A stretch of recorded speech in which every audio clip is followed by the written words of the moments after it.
Hello dear students, welcome back. ये 2 marks का question gate 2017 के एग्जाम में पूछा गया था। आपको ये प्रोग्राम गिवन है, आपने बताना है कि इस प्रोग्राम की आउटपुट क्या होगी। क्वेश्चन में ये भी बताया गया है कि string length function size T type की कोई वैल्यू रिटर्न करता है, यानी कि जो भी ये स्ट्रिंग लेंथ फंक्शन रिटर्न करेगा वो एक अनसाइंड इंटीजर होगा। Okay, so let us start this question. यहां पे मेन फंक्शन में आप 2 पॉइंटर्स डिक्लेयर करना चाहते हो जिनकी टाइप है कैरेक्टर, यानी कि ये पॉइंटर्स किसी कैरेक्टर को पॉइंट करेंगे। इन्हें हम ये वैल्यूज असाइन करना चाहते हैं।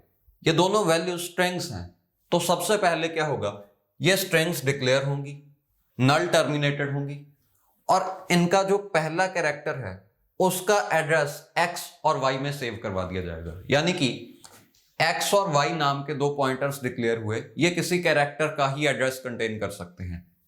ये x इस स्ट्रिंग के पहले कैरेक्टर का एड्रेस कंटेन करेगा, सिमिलरली इस y में इस स्ट्रिंग के पहले कैरेक्टर का एड्रेस होगा। तो मान लो ये स्ट्रिंग स्टार्ट हो रही है एड्रेस नंबर 77 से, और मान लो ये स्ट्रिंग स्टार्ट हो रही है एड्रेस नंबर 7 से, यानी कि a का एड्रेस 7 है, d का एड्रेस 77 है। तो ये दोनों एड्रेसेस x और y में सेव हो जाएंगे। ओके, नेक्स्ट लाइन में आपने ये फंक्शन कॉल किया प्रिंट लेंथ एक्स वाई। तो यहां पे जो पैरामीटर्स आप पास कर रहे हो वो है x एंड y। x में है 77, सॉरी x में है 7, y में है 77, यानी कि ये एड्रेसेस पास हो गए। अब क्योंकि यहां पे एड्रेसेस पास हो रहे हैं तो ओरिजिनल फंक्शन में यहां पे पॉइंटर्स ही होने चाहिए एड्रेसेस को रिसीव करने के लिए, और जो कि आप देख सकते हो पॉइंटर्स ही हैं। तो s नाम के कैरेक्टर पॉइंटर को मिलेगी वैल्यू 7, t नाम के कैरेक्टर पॉइंटर को मिलेगी वैल्यू 77। ओके, यानी कि इस फंक्शन के 2 लोकल वेरिएबल्स हैं, तो इस फंक्शन के लोकल वेरिएबल्स मैं यहां पे डिक्लेयर कर रहा हूं। यानी कि आप मान सकते हो ये एक्टिवेशन रिकॉर्ड मीन का है और वो एक्टिवेशन रिकॉर्ड इस फंक्शन का है जिसका नाम है प्रिंट लेंथ।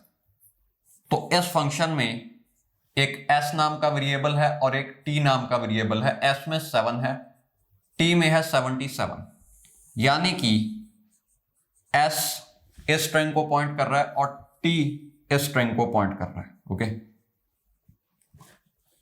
नेक्स्ट लाइन में आपने एक और वेरिएबल डिक्लेयर किया जिसका नाम है c और जिसकी डाटा टाइप है अनसाइंड इंटीजर।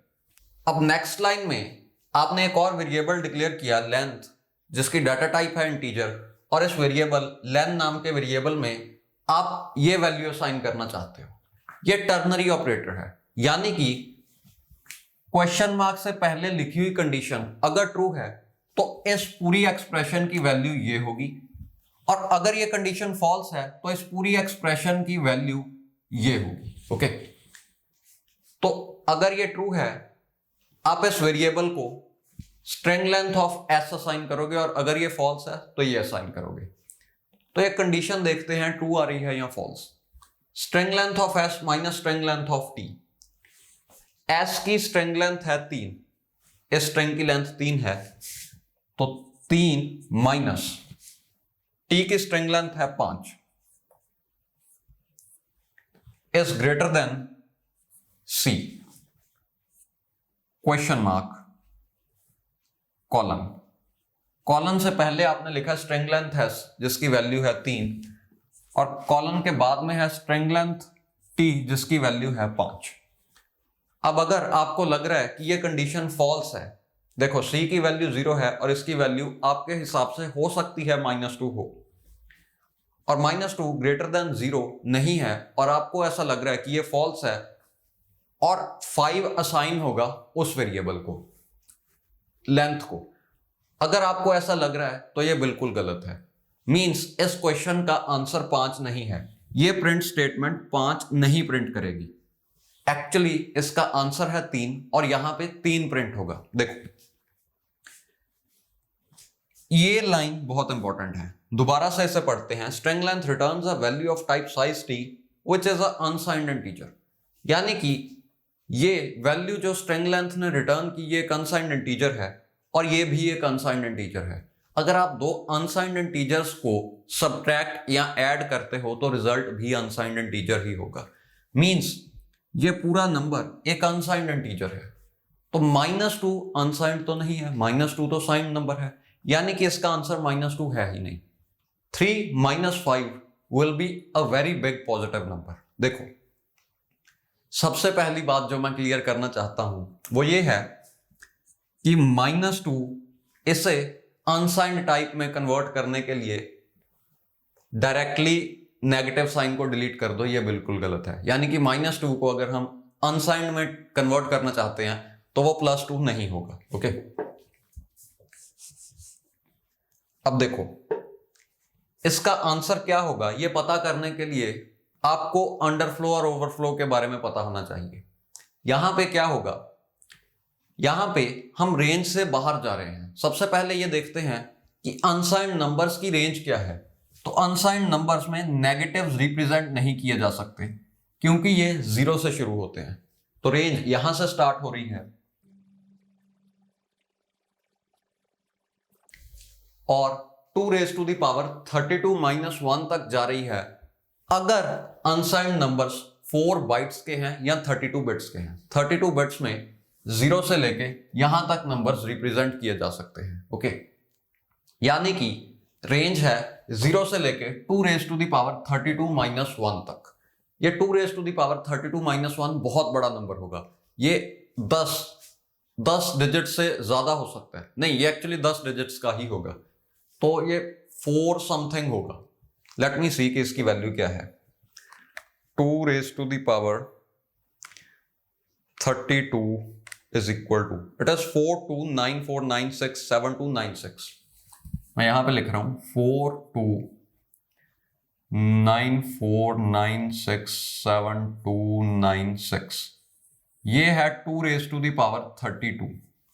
ओके, अब देखो जिस नंबर लाइन के साथ करंटली हम काम कर रहे हैं वो यहां से शुरू हो रही है और यहां पे एंड हो रही है। यानी कि हमारी नंबर लाइन फाइनाइट है। जो भी कैलकुलेशन हम करेंगे उसका आंसर इसी रेंज में ही रहेगा क्योंकि हम इन नंबर्स के बिना और कोई नंबर रिप्रेजेंट ही नहीं कर पाएंगे।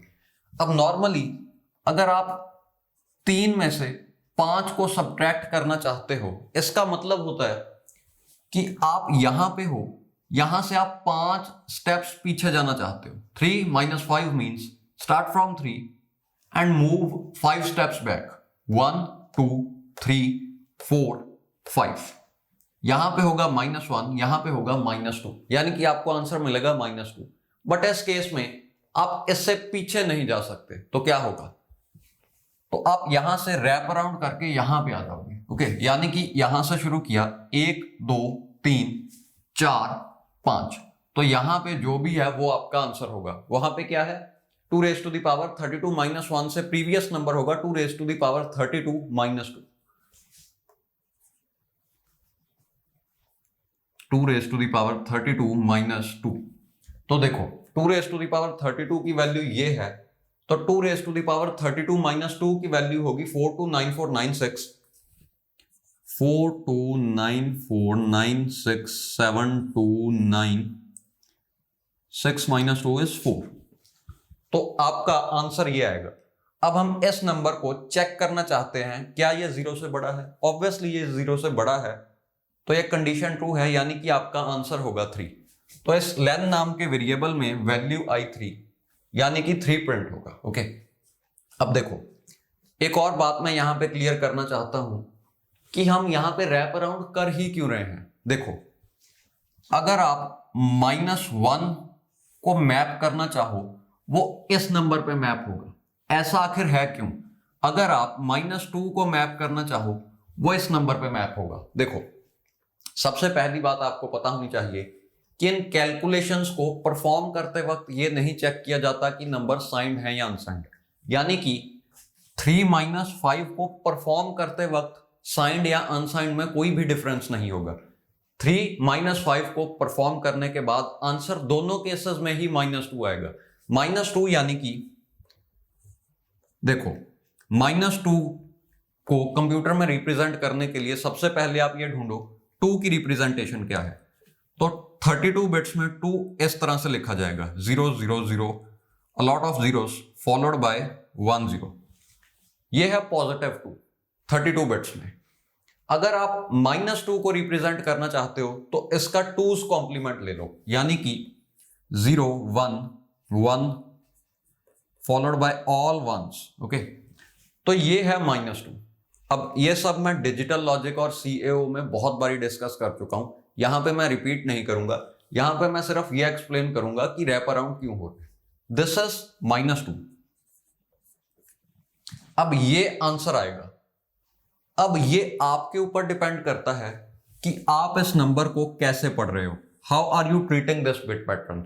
अगर आप साइंड नंबर्स के साथ काम कर रहे हो और आपको ये रिजल्ट मिला, तो आप देखोगे कि ये मोस्ट सिग्निफिकेंट बिट 1 है, यानी कि जो भी आपका आंसर है वो एक नेगेटिव नंबर है। और क्योंकि ये बिट 1 है तो आप देखोगे कि ये 2's कॉम्प्लीमेंट फॉर्म में रिप्रेजेंट हुआ है, तो आप इसका 2's कॉम्प्लीमेंट लोगे और आपको यही वापस से मिल जाएगा जो कि है 2। तो साइन है नेगेटिव, मैग्नीट्यूड है 2, आपको लगेगा कि आंसर है -2। बट अगर आप अनसाइंड नंबर्स के साथ काम कर रहे हो, उस केस में क्या होगा?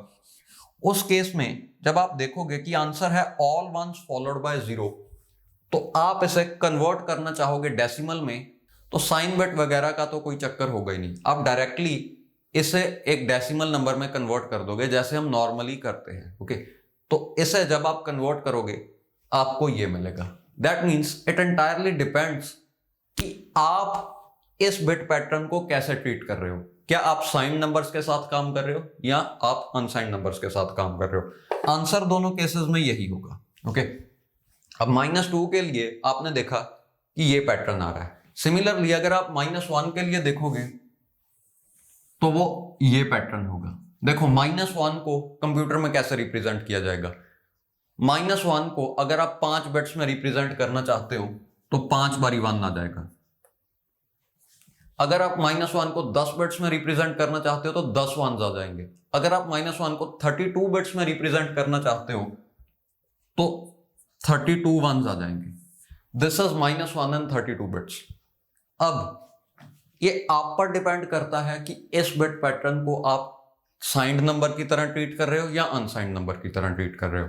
मान लो इस कैलकुलेशन का आंसर आता है -1। अब हम इसे अनसाइंड नंबर की तरह ट्रीट करेंगे तो ये आएगा, बट अगर हम इसे साइंड नंबर्स की तरह ट्रीट करेंगे तो आपको पता ही है -1 है। Okay, so this is all about this question. Have a good day.